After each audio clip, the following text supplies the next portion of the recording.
Olá, boa noite a todos. É mais uma vez um prazer e uma satisfação estar aqui com vocês.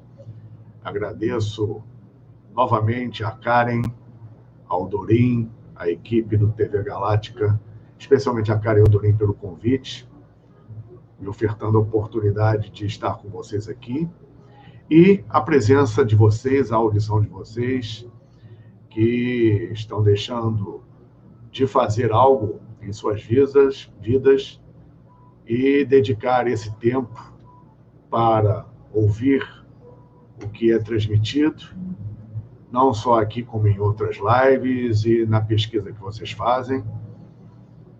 E da minha parte, o mínimo que eu posso fazer é honrar esse tempo que vocês estão dedicando.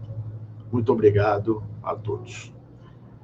O tema de hoje, que me foi pedido abordar, é uma mistura, um amálgama, na verdade, e um processo relativo à diferenciação da ciência, de uma forma geral, especificamente exercida, pesquisada, estudada na antiguidade, e a ciência atual.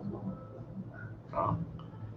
Então, vamos fazer o melhor possível, porque não é um tema lá muito simples, mas podemos abordar de uma forma bastante interessante. Então, a questão da ciência, ela entra, na verdade, no rol dos 4 ícones, dos 4 processos. Eu sempre uso essa palavra processo. Ela é a repetição dessa palavra, da minha parte, é proposital, né?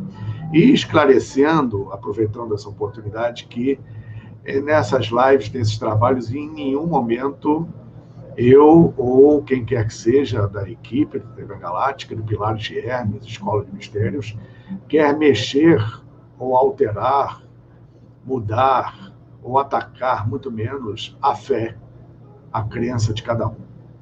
Muito pelo contrário, eu, particularmente, estou aprendendo tanto quanto vocês e transmitindo um conhecimento do qual eu não sou dono, ninguém é dono, nenhuma religião é dona, nenhuma sociedade secreta ou ordem iniciática é dono desse conhecimento e de outros tantos.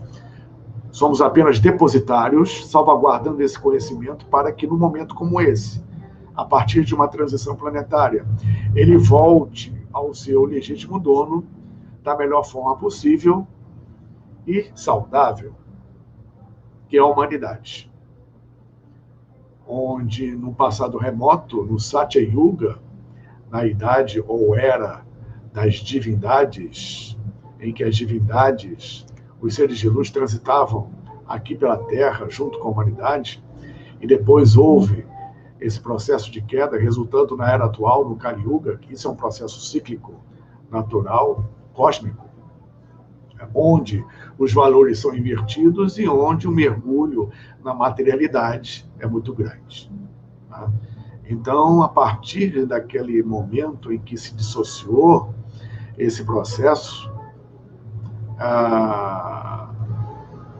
todas essas escolas de mistério ficaram à salvaguarda dessas questões chamadas iniciáticas, secretas, esotéricas, uma vez que, nesse momento de dissociação, no passado remoto, repetindo,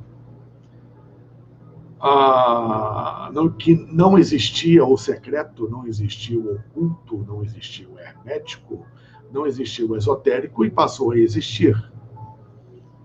E, num futuro, que nós ainda não sabemos quando vai ser, mas é destino da humanidade, esse processo retornará à humanidade no seu conhecimento e, principalmente, na eclosão da sua consciência, a partir da expansão da consciência, da mudança de paradigmas, de valores, nutrindo o seu eu interior, a divindade dentro de si, dentro de cada um, de dentro para fora e não mais de fora para dentro, como tem sido nos últimos milênios de Kali Yuga.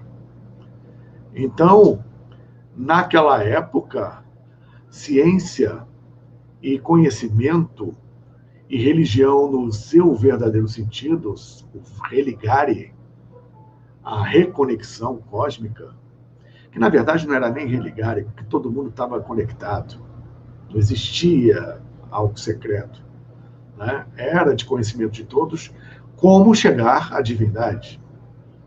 E isso se dissociou, e a partir daí ordens, templos, religiões e sacerdotes começaram a surgir como intermediários disso, e se colocando como donos disso, e que nunca foram e não são.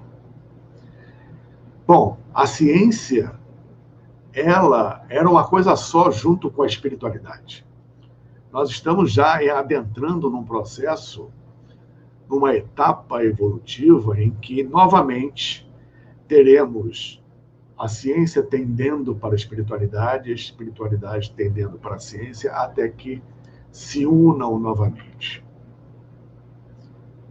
A ciência verdadeira, a ciência cósmica, e não a ciência puramente empírica, laboratorial, materialista, experimental, a verdadeira ciência que já foi no passado voltará justamente a ser um ícone da humanidade, porque essa ciência, além de conjugar a espiritualidade, ela conjuga o que jamais deveria ter sido dissociado, que é ciência, arte, religião e filosofia, que são os 4 pilares do processo evolutivo.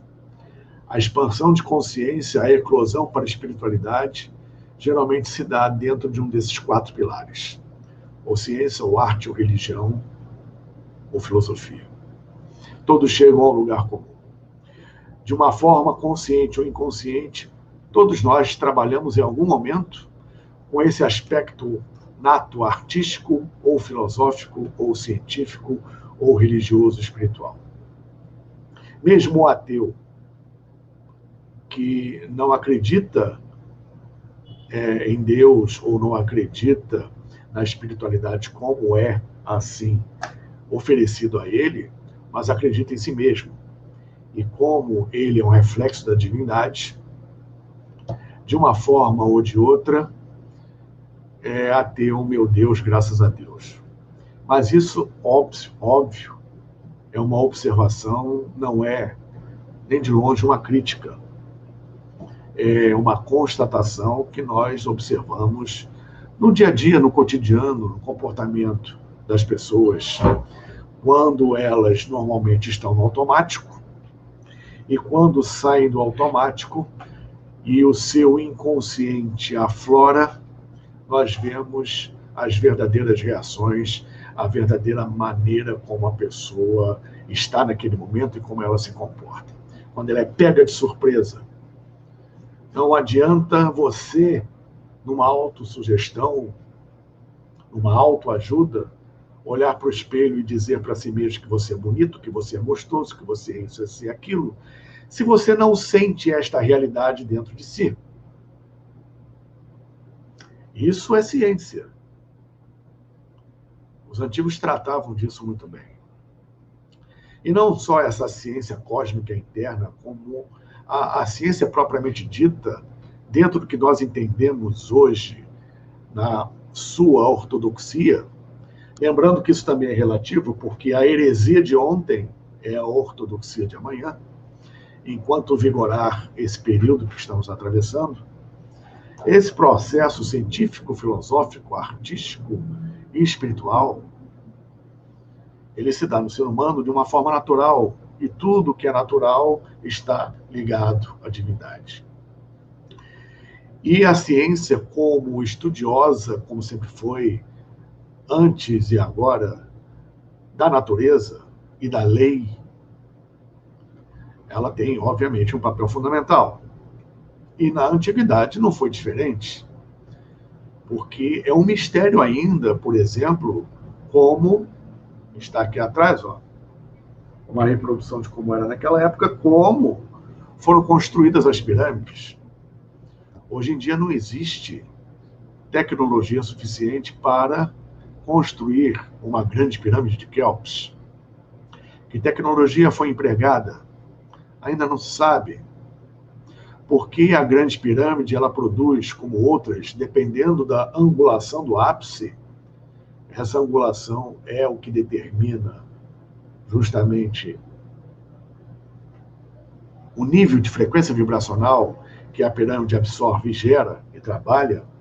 A grande pirâmide de Quéops, por exemplo, não se sabe como ela produz e absorve essas frequências, como ela absorve os tátuas dos 4 elementais pelos 4 pontos cardeais.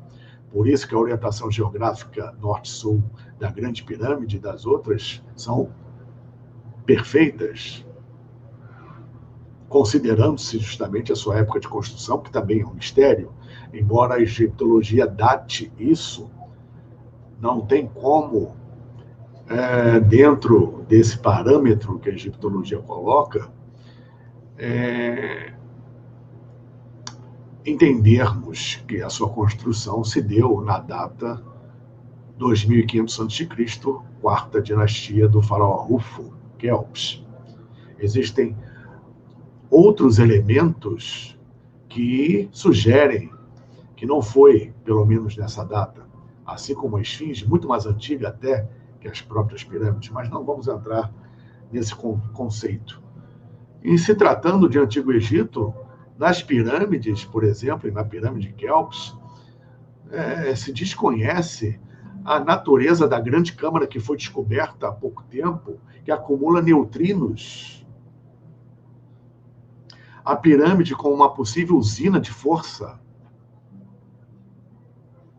Então, só falando em pirâmides, temos os próprios obeliscos, cujo piramídeo, que é o ápice piramidal dos obeliscos, revestido de elétron, uma liga metálica, onde eram misturadas ouro, prata e cobre, em proporções que só os egípcios conheciam, que tinha uma finalidade piezoelétrica, a exemplo do revestimento das pirâmides e até mesmo da pirâmide de Saqqara.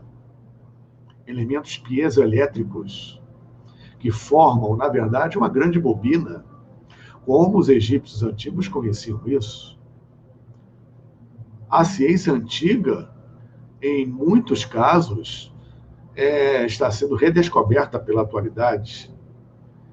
E coisas que foram rebatizadas ou redescobertas, entre aspas, na verdade já existiam há muito tempo atrás. Muito do que se conhece, por exemplo,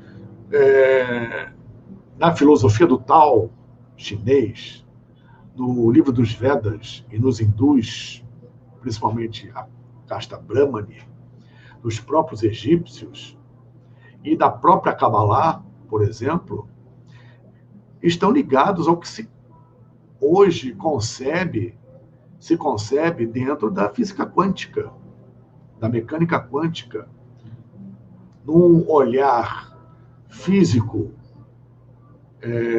de subpartículas atômicas e todo este micro-universo, cujos efeitos a Cabala já coloca há milênios. Que os egípcios já conheciam dentro do seu processo iniciático, por exemplo, e do seu conhecimento. Elementos que eu estou citando aqui na pirâmide de formas diferentes nós vemos em outras civilizações. A hindu, por exemplo, sempre lembrando, dentro do conhecimento oculto, que o Egito antigo é o pai da atual humanidade. Assim como a Índia antiga é a mãe da atual humanidade. Isso é inexorável. E a partir da Atlântida, onde houve essa, digamos, separação, entre aspas, desde lá, nós estamos recompilando uma ciência antiga que existiu na Atlântida e está sendo redescoberta. Não vou citar aqui elementos encontrados na tumba de Tutancâmon, que tem a ver com a ciência atual, como a própria conservação do mel e como na tumba de Tutancâmon, no Peru, achados de protótipos de aves divinas, folclóricas, que na verdade têm um formato de aviões a jato em delta hoje e que foram testados em túneis de vento da Força Aérea Norte-Americana e outros lugares também, e que se comportam como caças modernos. Que ciência é essa que conjugava justamente aspectos que nós consideramos erroneamente hoje como místicos e a ciência propriamente dita dentro da observação e experimentação das leis da natureza e o seu uso? Nós temos elementos hoje de física e de, principalmente com respeito ao estudo de campos elétricos e eletricidade, que os antigos conheciam.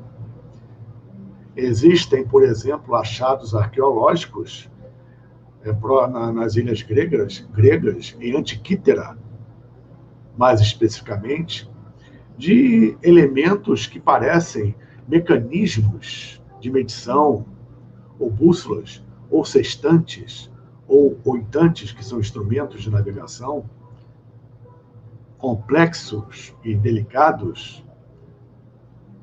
No Oriente Médio, pilhas naturais primitivas e que foram achados e que funcionam até hoje como uma bateria. As técnicas de construção, por exemplo, dos próprios obeliscos, nós temos o maior obelisco pedra no mundo na região de Baalbek, atual Líbano, que nem 30 guindastes o movem.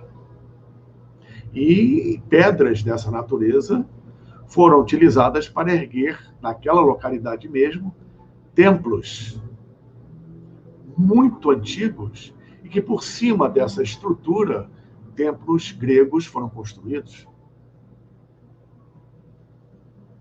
Bom, então essa tecnologia presente na antiguidade, tá, tem muito a ver com o processo, repito, que vai ocorrer com a humanidade em breve, cujo estupim já começou, que é a grande oportunidade também está sendo oferecida pelo cosmos das pessoas reverem seus valores, reverem suas prioridades, quebrarem paradigmas, serem elas mesmas cada vez mais e tratarem muito melhor o seu interior, passando a compreender e aplicar muito mais o ser do que o ter. E os egípcios e os hindus já conheciam, já naquela época, e isso é herdado de épocas anteriores, vindo da Atlântida, o processo natural para você chegar a esse ponto, e que Platão recolheu dos egípcios muito bem. Nós temos de Platão justamente uma das chaves, repetindo que é uma herança que ele recebeu, do que realmente precisamos fazer, que não deixa de ser ciência, tratando os nossos corpos, a nossa mente e as nossas emoções para o que vem por aí. Como é que se faz isso? Simples. É uma coisa simples, mas muito difícil para a grande maioria das pessoas. Porque a dificuldade hoje em dia em compartilhar é muito grande. A dificuldade em ser, em vez de ter, é muito grande. Como eu costumo dizer, hoje você precisa provar que você é você mesmo, com 3 vias em cartório, com firma reconhecida. Isso é um absurdo. Então, precisamos, tem muita gente já saindo dessa matrix, mas é preciso uma atitude muito maior para que justamente haja uma eclosão de dentro para fora definitiva. E o primeiro passo, platônico, vamos dizer assim, que é a última referência que observamos ao longo da história dentro desse processo, é o alinhamento do seu ser. Existe a mente, desculpe, a mente que pensa, a mente que sente e fala e a mente que age. Isso precisa estar alinhado. É o ponto principal. É o ponto para a paz interior. É o ponto para a serenidade. É o ponto para a felicidade em vez da alegria fugaz, puramente momentânea.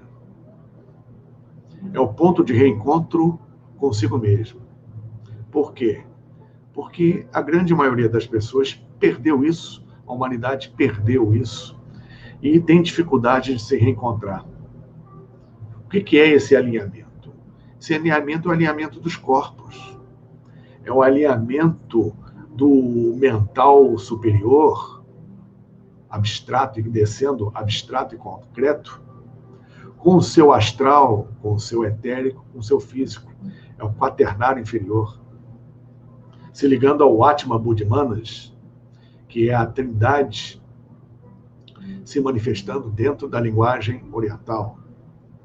É a mesma coisa que Pai, Filho e Espírito Santo e assim por diante. O 3 em 1.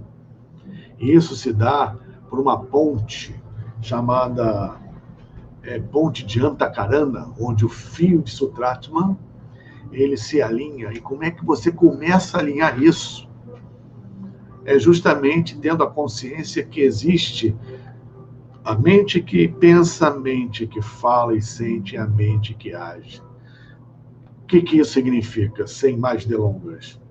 A maioria das pessoas pensa uma coisa, fala outra, sente outra e age de outra maneira, tudo dissociado. Você quer meditar, eclodir a consciência como? Assim. É preciso alinhar primeiro para que a coisa dê certo e você realmente tenha esse encontro interior.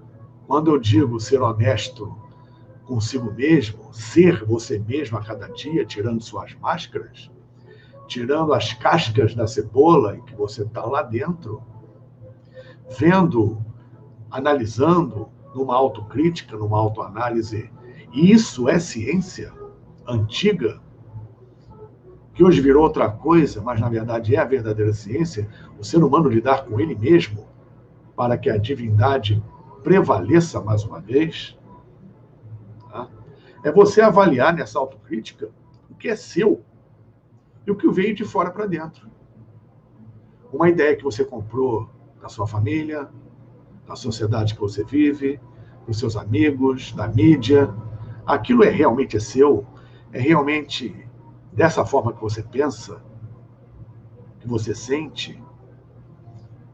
Ou por alguma aparência ou outro motivo, você mantém aquela casca para agradar, sabe-se lá, a quem ou ao quê? Então é preciso haver coerência. E isso é um trabalho diário nas nossas vidas, coerência com o que a gente pensa, principalmente com o que a gente fala.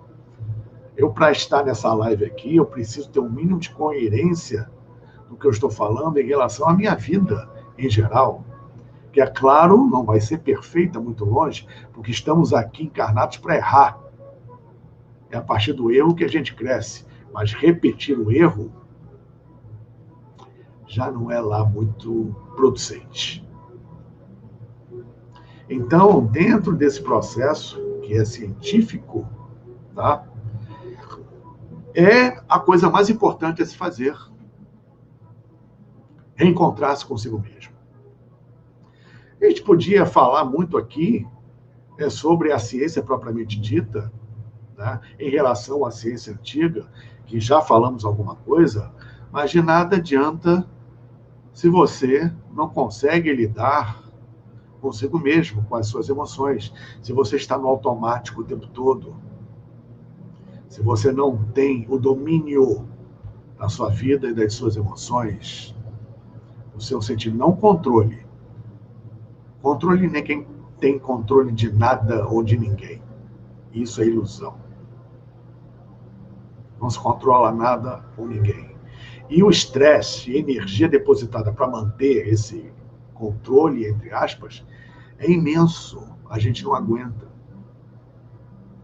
a partir, obviamente, de uma expansão de consciência, de um esclarecimento a nível cósmico, nossas percepções, aliadas ao conhecimento que a gente vai adquirindo e praticando, aplicando, vão fazer que tenhamos cada vez mais o domínio da situação, que é uma coisa pacífica, serena e duradoura, sem estresse, porque você não precisa provar mais nada para ninguém. Então, essa associação da ciência antiga com a moderna, neste momento planetário, o mais importante, o foco maior é esse, porque é esse foco que vai fazer com que você passe pelas situações com ou sem vacina, com isso, com aquilo, ou sem isso, sem aquilo. Você fica cada vez mais independente. Entende cada vez mais a verdadeira ciência, que é a exposição, a prática e o estudo fantástico e maravilhoso das leis naturais, das leis cósmicas. Então, repetindo, nós temos elementos nas civilizações antigas que desafiam a ciência atual, e muito da ciência atual que está sendo descoberta dia a dia vem dos antigos. Se observarmos livros sagrados hindus, o Mahabharata, por exemplo, quando fala da guerra dos deuses, principalmente na região do norte da Índia, norte e nordeste da Índia, que é a região de Caxemir. O texto é muito interessante, porque revela ali contendas e explosões que, pelo texto, tem a força, a energia, o calor e a luz do sol. Ele relata uma possível ou possíveis explosões nucleares. E o que é mais interessante é que a equipe do Projeto Manhattan, criadora da bomba atômica, mais especificamente o seu mentor, Oppenheimer, ele mergulhou no estudo do sânscrito para entender melhor os textos que tratavam no Mahabharata dessas guerras dos deuses. E a partir de elementos que ele tirou dali, ele desenvolveu a bomba atômica. Os chamados Vimanas, ou Vimanas hindus, grandes objetos volitadores, que foram muito utilizados na Atlântida, inclusive incursionando pelo sistema solar.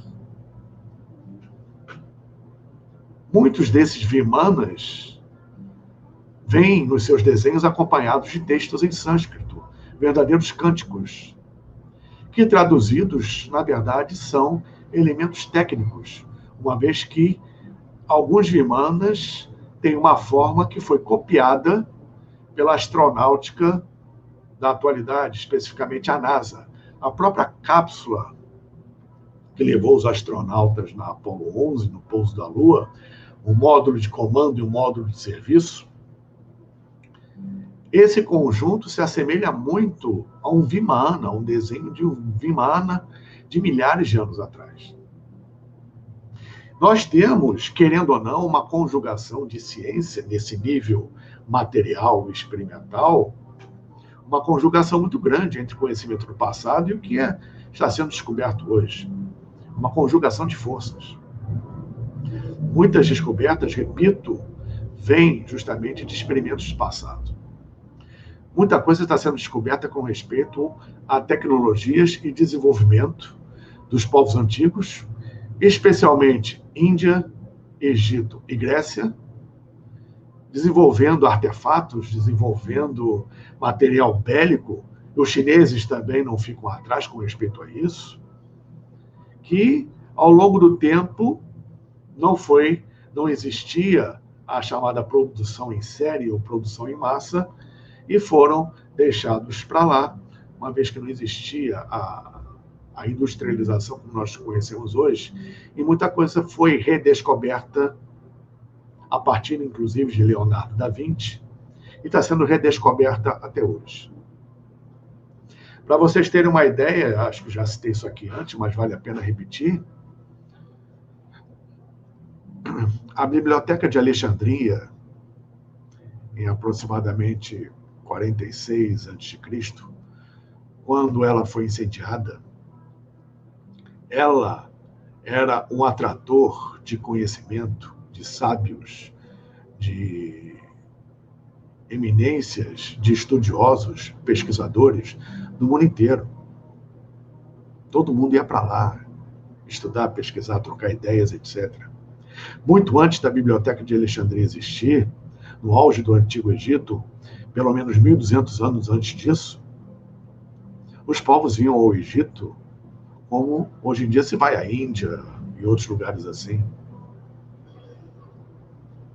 Especialmente na parte médica. Muito do que a gente utiliza hoje na parte médica vem de Imhotep, vem dos antigos egípcios, que tinha ciências e, particularmente, uma medicina espetacular. Tanto que, pelas pesquisas realizadas recentemente, chegou-se à conclusão que o juramento que o médico faz ele não está correto em sua sinceridade. Né? Ele, em vez de ser o juramento de Hipócrates, deveria ser o juramento de Imhotep, uma vez que Hipócrates desenvolveu novamente, recompilou material médico de Imhotep, que veio 2.000 anos antes de Hipócrates.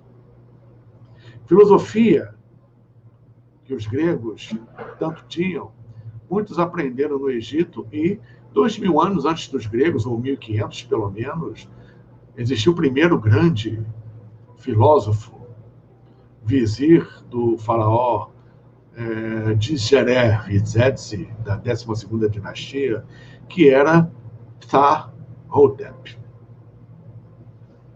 exercendo já ciência naquela época. Nós temos lá no templo de... Ai, meu Deus, na localidade de Konobo, o templo de Horus Sobek, que eu estive particularmente, tirei algumas fotos comprovando isso, relevos nas paredes de bancadas com instrumentos médicos, igualzinho que utilizamos hoje e que os romanos utilizaram também. Até estilete para sugar a catarata os romanos tinham, não muito diferente do que se utilizava até bem pouco tempo atrás pela nossa medicina moderna, e que tinha uma origem muito anterior a eles mesmos, romanos. Enfim, os egípcios já tinham operação de cérebro, já tinham próteses. A circuncisão começa lá, tratamentos dentários, a própria alquimia, a alquimia dos semelhantes, a alquimia dos contrários, que são os remédios de hoje. Isso tudo uma ciência que, por bastante tempo, se perdeu, entre aspas, principalmente na Idade Média, em que os árabes conheciam muito bem e que, dentro da barbárie medieval na Europa, não se desenvolveu, não foi permitido o seu desenrolar. Né? E isso foi bastante redescoberto e está aí hoje, avançando a partir dos estudos de outros e de herança ancestral.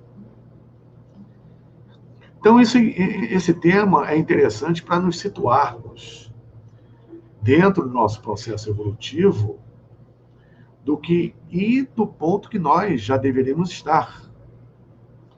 Uma vez que nós somos da raça ária, a quinta raça raiz, que começou já há bastante tempo, desde o fim da Atlântida, que tinha por objetivo, a raça Atlântica, o desenvolvimento das suas emoções, dos seus sentimentos e do seu astral, do plano astral.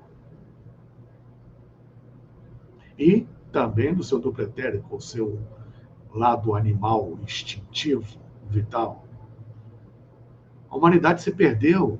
E a quinta raça, que deveria ter o foco no mental superior, concreto e abstrato, ela ainda lida com questões do astral, das emoções, se atrasou. E precisamos recuperar esse processo evolutivo que vai ser recuperado, queira ou não queira, de uma forma ou de outra. E o pontapé inicial já foi dado nesse processo de transição planetária, que é irreversível.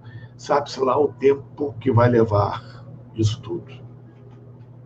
Mas é algo já previamente, remotamente programado. Então, acumulamos justamente um desenvolvimento nesse atraso do astral, das emoções, para o mental. Poucas pessoas vibram no mental. No mental, no sentido de energia total, do ser completo, onde você é senhor dos seus sentimentos e não mais escravo de suas emoções, de sua passionalidade e principalmente o seu instinto animal, principalmente o colérico, a ira. Perdão. Então, isso é um ponto de reflexão necessário e sério nos dias de hoje e pelo que a humanidade está passando. É um ponto sério de reflexão de cada um de nós, onde a busca, ela hoje é menor em relação da necessidade de você aplicar, arregaçando as mangas, colocando a mão na massa e fazer algo com aquilo que vemos aprendendo, experimentando, eclodindo, expandindo na nossa consciência, aumentando o nosso campo de percepção, onde de dentro de casa, sem precisar sair, sem fazer nada, nós simplesmente fazendo a nossa parte, tá? Alinhando esse processo, melhorando a nós mesmos, nós vamos automaticamente melhorar o entorno. E quando você passa desse subjetivo para o objetivo, você está aplicando ciência. Num nível de frequência muito mais alta, que é a tônica do momento. Poucos estão aproveitando essa oportunidade. Eu faço votos, espero, vibro, oro e trabalho para que outros tantos possam expandir e cair a sua ficha. Porque, em função disso tudo, nós nos esquecemos uma coisa que para nós era natural saber: de onde viemos, o que fazemos aqui, para onde vamos.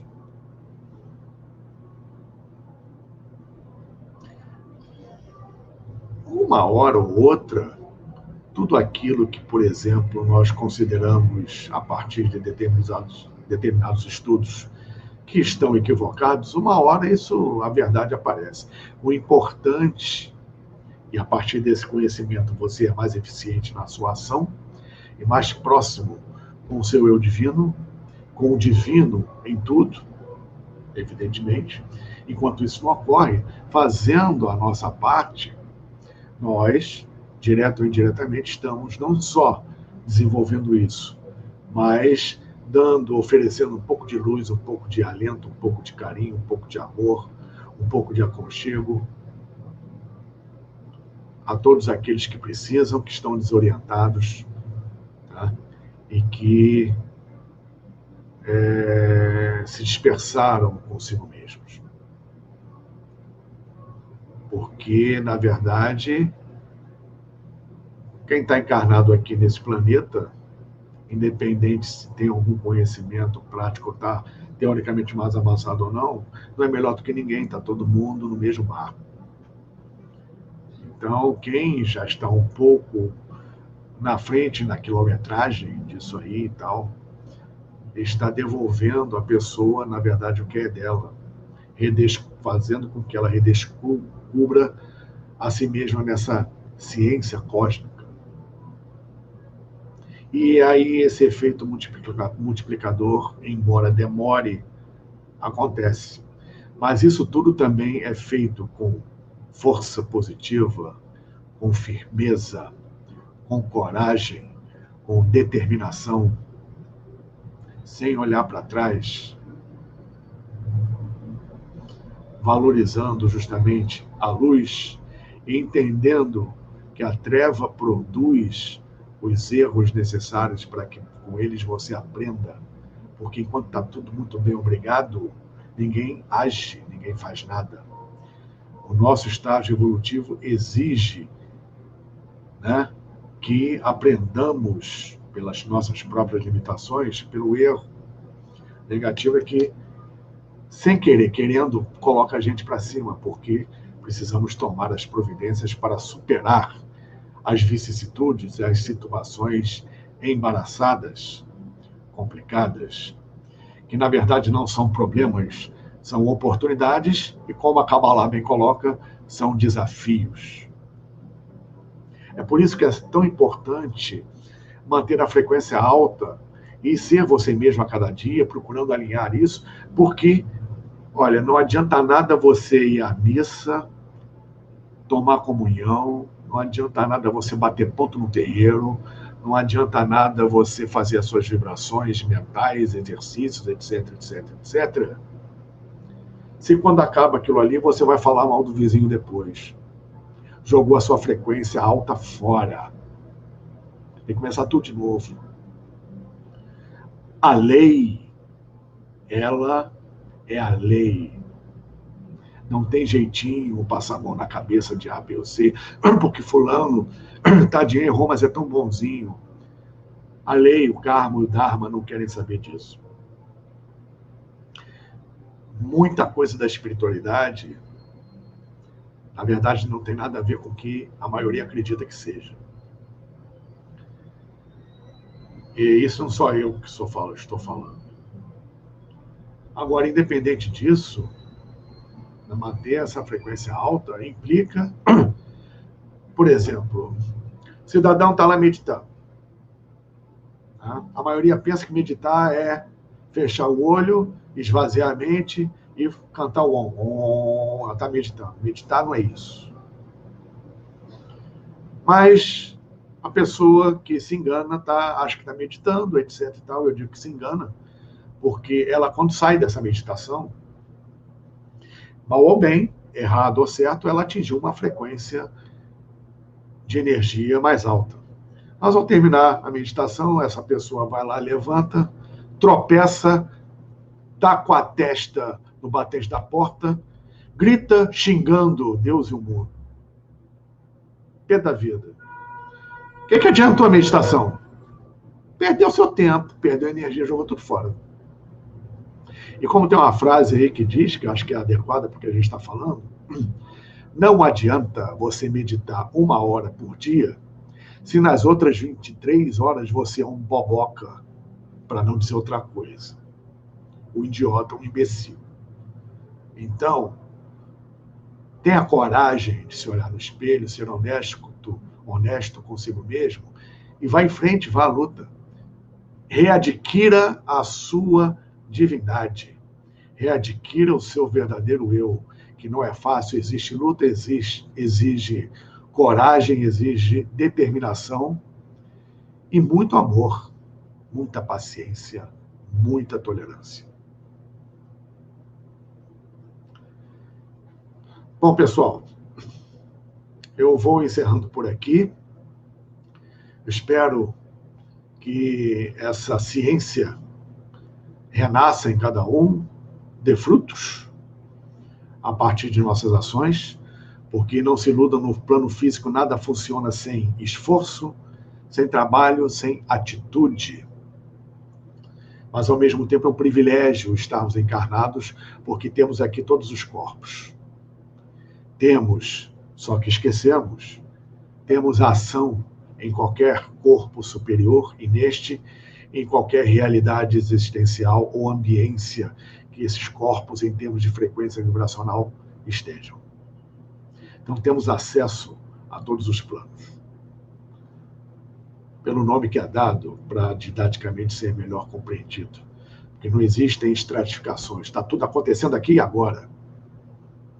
Ao seu redor tem o plano físico, mas também, conjugadamente, o plano astral, o mental, o causal, o búdico, o átomo, todo o universo interdimensional está aqui agora em você e com você no seu entorno. Então, não é um lugar, é um estado de consciência e um estado vibracional. Fiquem com Deus. Bom final de semana a todos. Até a próxima. Boa semana. Namastê e Jai Ra. Muito obrigado a todos, mais uma vez. Deus abençoe.